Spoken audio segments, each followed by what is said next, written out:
લાલકૃષ્ણ અડવાણી કે જેમને ભારત રત્ન એનાયત કરવા માટે હાલ રાષ્ટ્રપતિ દ્રૌપદી મુર્મુને આપ જોઈ શકો છો, સાથે પ્રધાનમંત્રી નરેન્દ્ર મોદી પણ ઉપસ્થિત છે। भारत रत्न से सम्मानित किया जा रहा है और उनके साथ कई दिग्गज नेता भी मौजूद थे।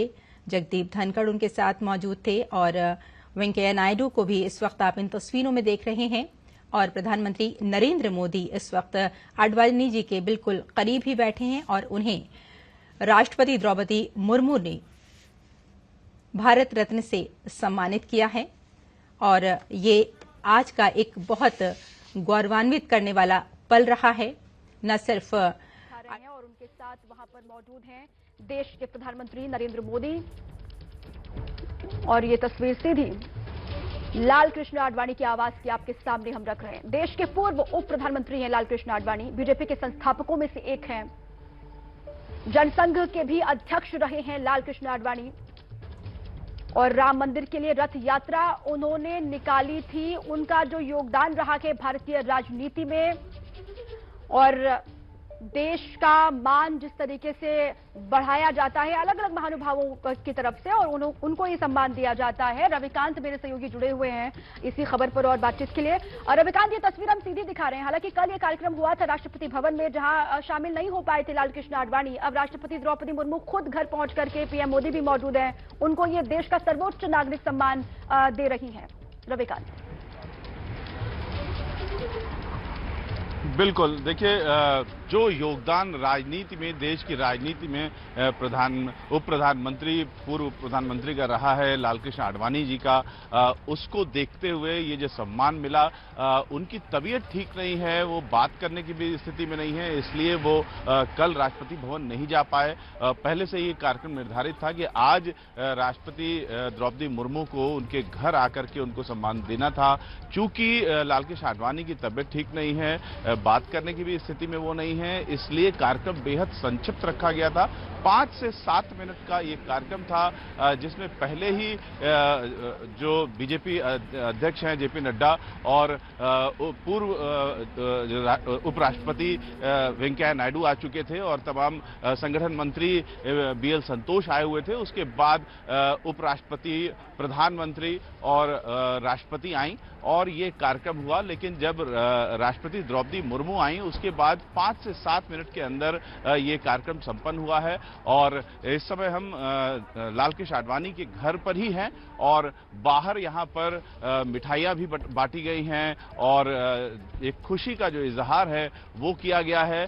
बेहद संक्षिप्त कार्यक्रम होने के बावजूद ये एक बड़ा मैसेज है प्रधानमंत्री की ओर से, सरकार की ओर से। और एक जो आडवाणी जी की उपेक्षा की बात होती रही है पिछले दिनों, वो कहीं ना कहीं उसको विराम मिलेगा। और चुनाव से पहले का ये जो कार्यक्रम है, ये कहीं ना कहीं बीजेपी को चुनाव में भी फायदेमंद होगा, क्योंकि बुजुर्गों का सम्मान हम करते हैं। ये एक मैसेज बीजेपी की ओर से, सरकार की ओर से निश्चित रूप से गया है।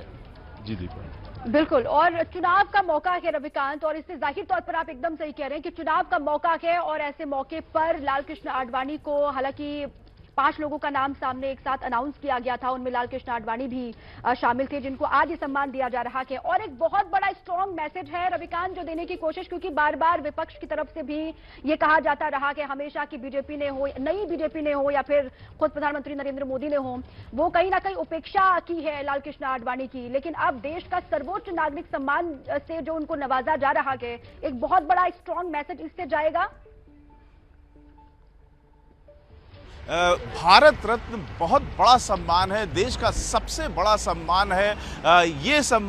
ये सम्मान जो सबसे बड़ा सम्मान है देश का, भारत रत्न, ये दिया गया है लालकृष्ण आडवाणी को। तो इससे निश्चित रूप से एक मैसेज जाएगा, एक राजनीतिक मैसेज भी जाएगा। हालांकि 4 और भारत रत्न दिए गए हैं, लेकिन उसके बावजूद लालकृष्ण आडवाणी को भारत रत्न देना और प्रधानमंत्री मोदी की मौजूदगी में देना, ये एक बहुत बड़ा राजनीतिक मैसेज भी इससे जाएगा। खासतौर से बीजेपी के उन विरोधियों को लेकर के जो खासतौर से प्रधानमंत्री नरेंद्र मोदी पर ये आरोप लगाते रहे हैं कि कहीं ना कहीं उनके आने के बाद से, सत्ता में आने के बाद से लालकृष्ण आडवाणी की उपेक्षा हुई है। इस बात को लेकर के प्रधानमंत्री काफी सेंसिटिव रहे हैं और हमेशा जब जब मौका रहा है प्रधानमंत्री नरेंद्र मोदी साल में 1 या 2 बार लाल कृष्ण आडवाणी के घर आते हैं और लाल कृष्ण आडवाणी के पैर भी छूते हैं। और अब उनको भारत रत्न मिलने के बाद ये मैसेज साफ साफ गया है कि प्रधानमंत्री नरेंद्र मोदी अपने बुजुर्गों का सम्मान करते हैं और पार्टी के अंदर जो सबसे अहम भूमिका निभाने वाले लाल कृष्ण आडवाणी हैं उनका पूरा सम्मान पार्टी भी करती है, सरकार भी करती है और खास तौर से पर्सनल टच देते हुए प्रधानमंत्री नरेंद्र मोदी भी लाल कृष्ण आडवाणी का सम्मान करते हैं। तो ये एक राजनीतिक मैसेज न सिर्फ विरोधियों को है बल्कि कार्यकर्ताओं के जोश के लिए है। बीजेपी के जो कार्यकर्ता हैं उनके अंदर इससे जोश आएगा कि हमारे जो सर्वोच्च नेता हैं उनको सबसे बड़ा सम्मान दिया गया है और जो उपेक्षा की बात है वो कहीं भी स्टैंड नहीं करती है। इस बात का मैसेज इस भारत रत्न को जिस तरीके से लाल कृष्ण आडवाणी के घर पर आकर के दिया गया है उससे कहीं ना कहीं एक बड़ा संदेश जाएगा और आने वाले चुनाव में कार्यकर्ताओं का उत्साह भी बढ़ेगा और विरोधियों को इससे जवाब भी मिलेगा। दीपा, बिल्कुल, और बहुत वरिष्ठ हैं लाल कृष्ण आडवाणी, बहुत लंबा उनका पूरा राजनीतिक सफर भी रहा है, पॉलिटिकल करियर, जिससे प्रेरणा लेते हैं भारतीय जनता पार्टी के तमाम कार्यकर्ता। और रविकांत, कौन कौन यहाँ पर मौजूद है क्योंकि पीएम मोदी की मौजूदगी इस